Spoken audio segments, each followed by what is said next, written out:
Cameroon and France to ensure that no English speaker would ever become president of that country.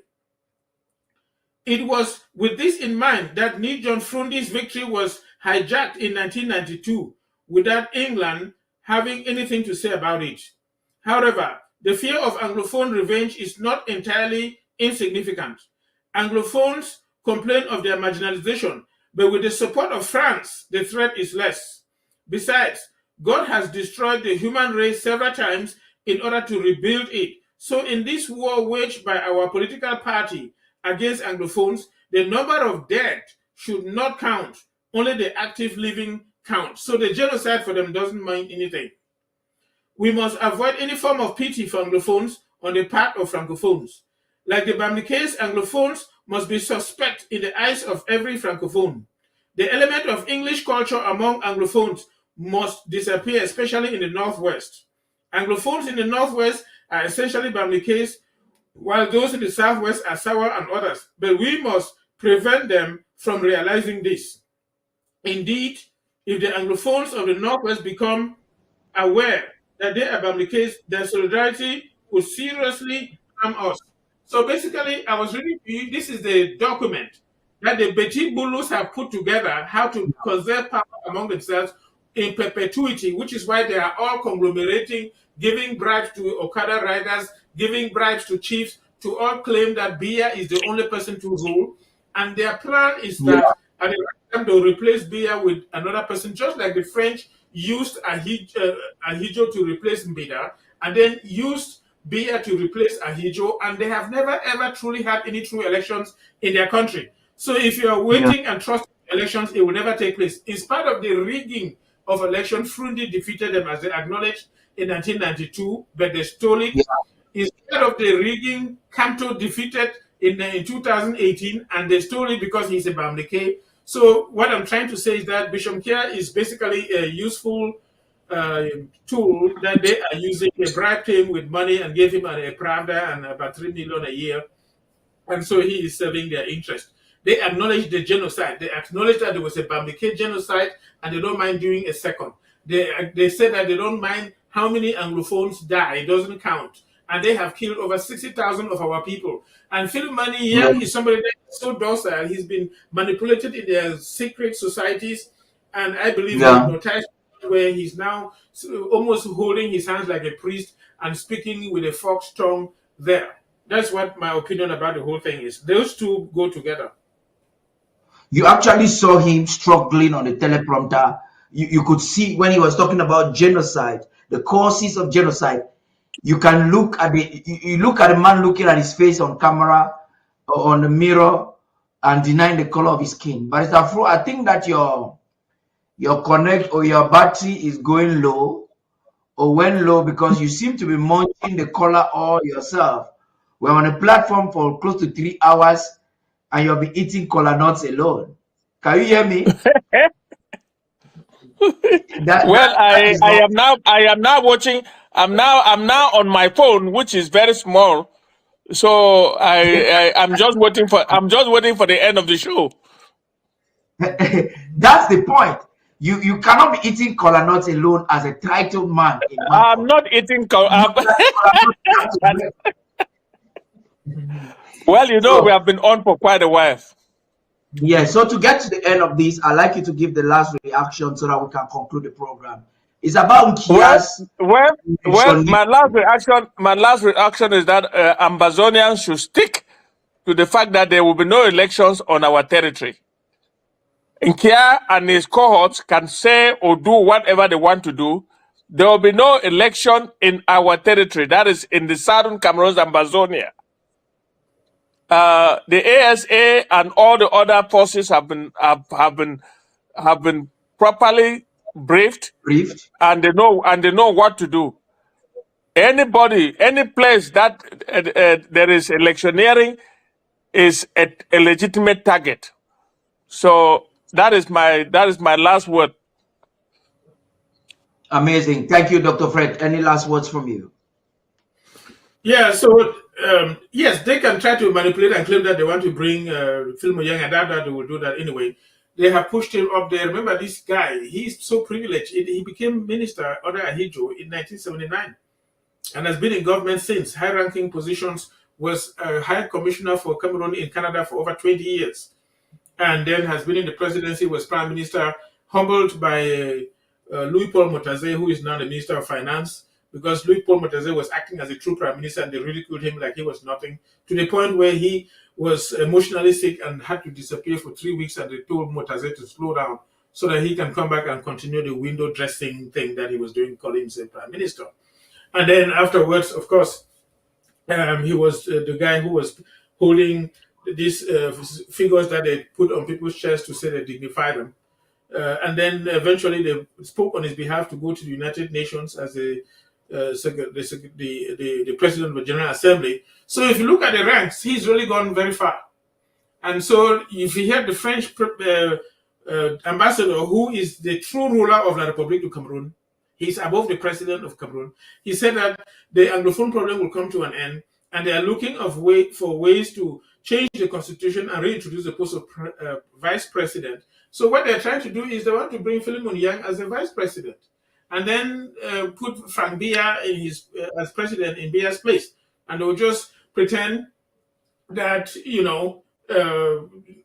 that the things change just like they did with Ahijo. Remember that when Ahijo was forced to put Biya in, Ahijo discovered that Biya was not yet a member of the CNU Central Committee, and then Ahijo forced them to add Biya into the Central Committee of the CNU and make him vice president with the ability to take over. So they can bring anybody who is not a member, any civic member, anytime.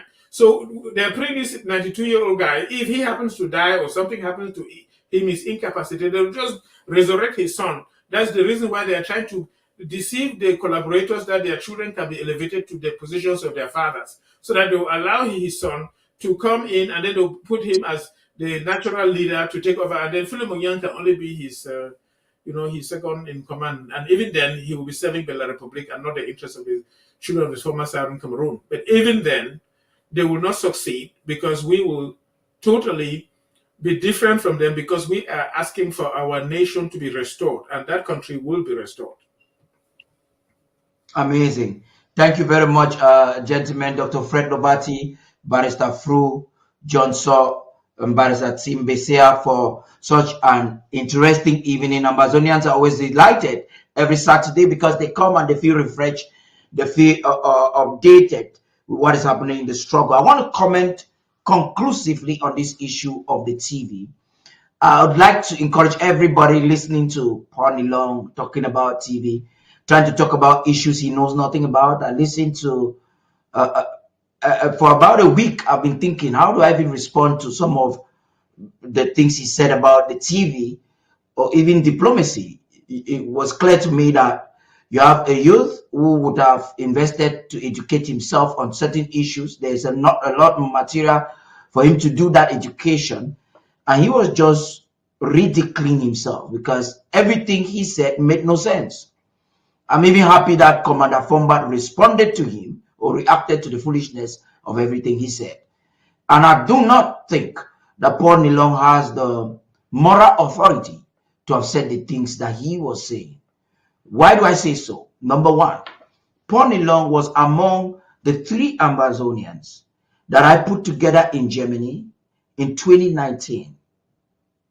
You had an HU, you had Nanchop, you had Paul Nilong. The objective were for these guys to start a studio in Germany. Who stopped them? If you are a youth and then you think you have a desire to serve your people. For more than 3 years, Paul Nilong was incommunicado, purportedly because he of family issues and asylum and all of that nonsense. I tell people every day that's hypocrisy. You can so protect yourself. What about our people at the home front? At the time when I started working for SCBC, ABC, I've never ever wanted to come on screen. But this is what happened. 3 months after I got papers, only 3 months after I got papers, and Chris Ano escalated the coup. Comfort Kung Fu that I was relying with I was producing all the program, or doing some of the things. I already discovered she was a coup plotter.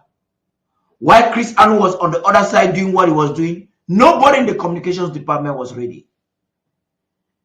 Wata Fondo was a coup plotter. Ngwambe, who was Secretary of State at the time, none of them were willing to come on board. We were faced with a debacle. We were faced with a critical situation.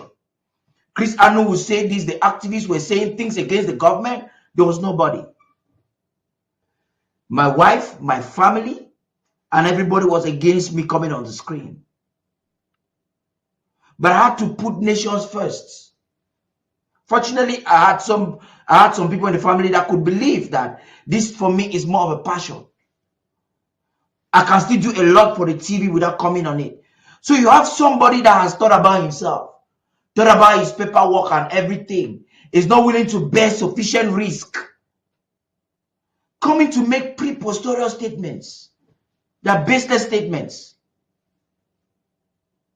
You guys have a TV, focus on the TV and build it. Don't talk about things you know nothing about. They cannot be talking about production and broadcasting. You porn along, you're talking. It doesn't make sense. You can't talk because you don't even know what to say. So this is unfortunate.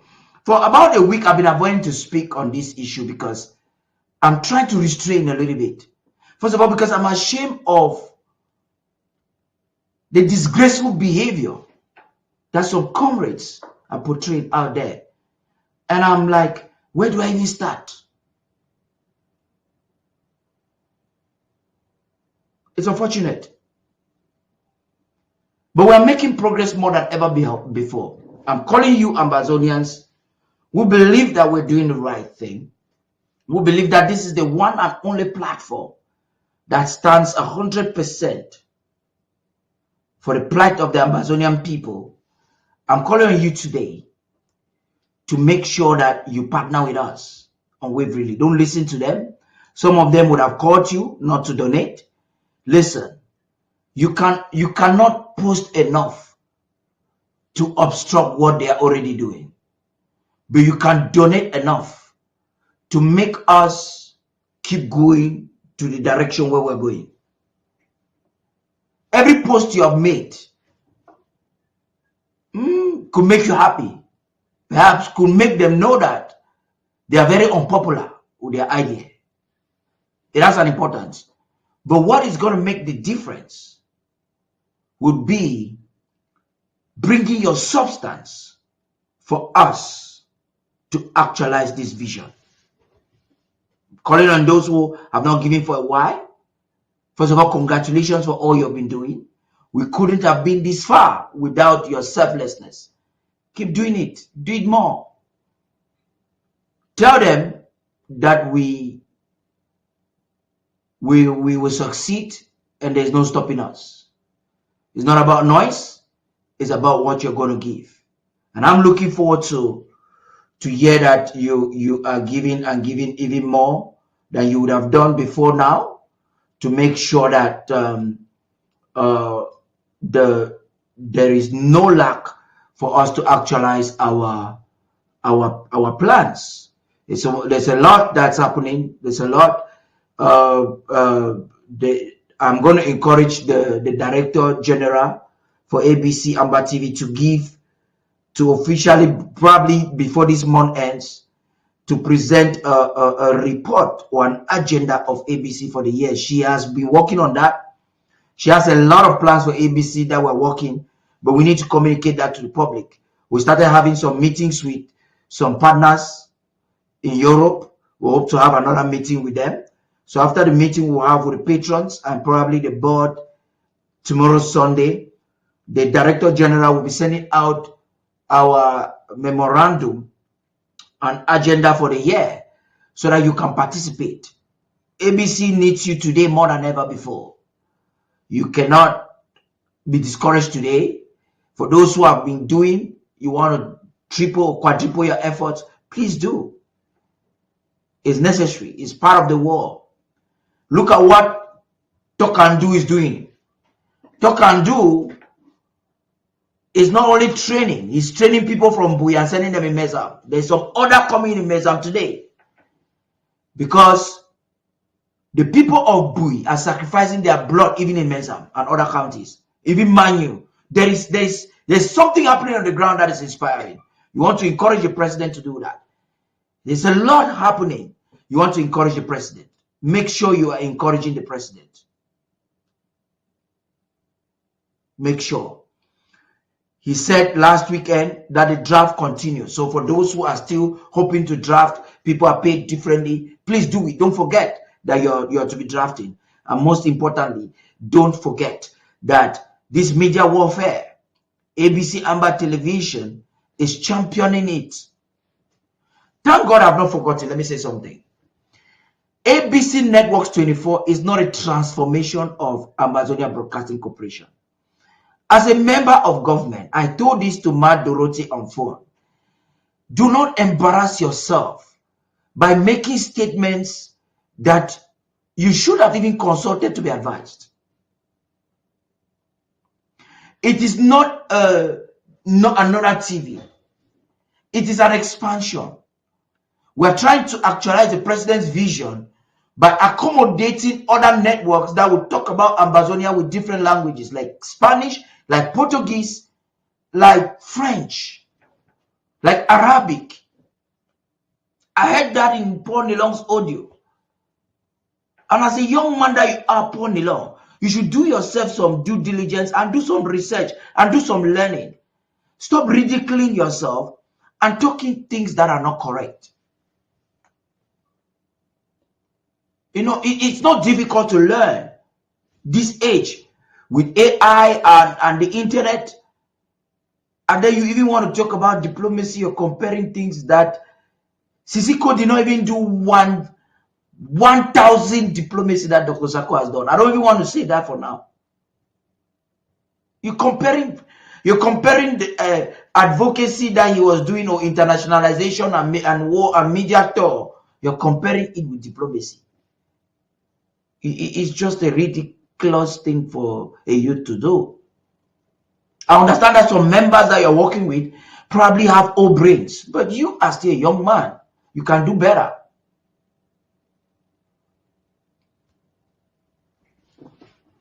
So please keep drafting. I am calling on you guys to keep drafting for the federal government and donating towards ABC Amba TV, because that is the number one thing that every Ambazonian should be engaged with.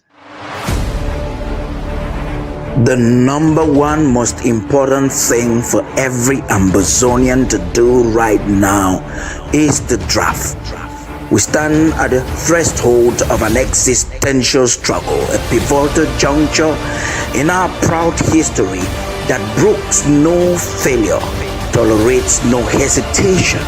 So we will draft incessantly, individually, within the warm, vibrant tapestries of our communities. We will draft. We must draft.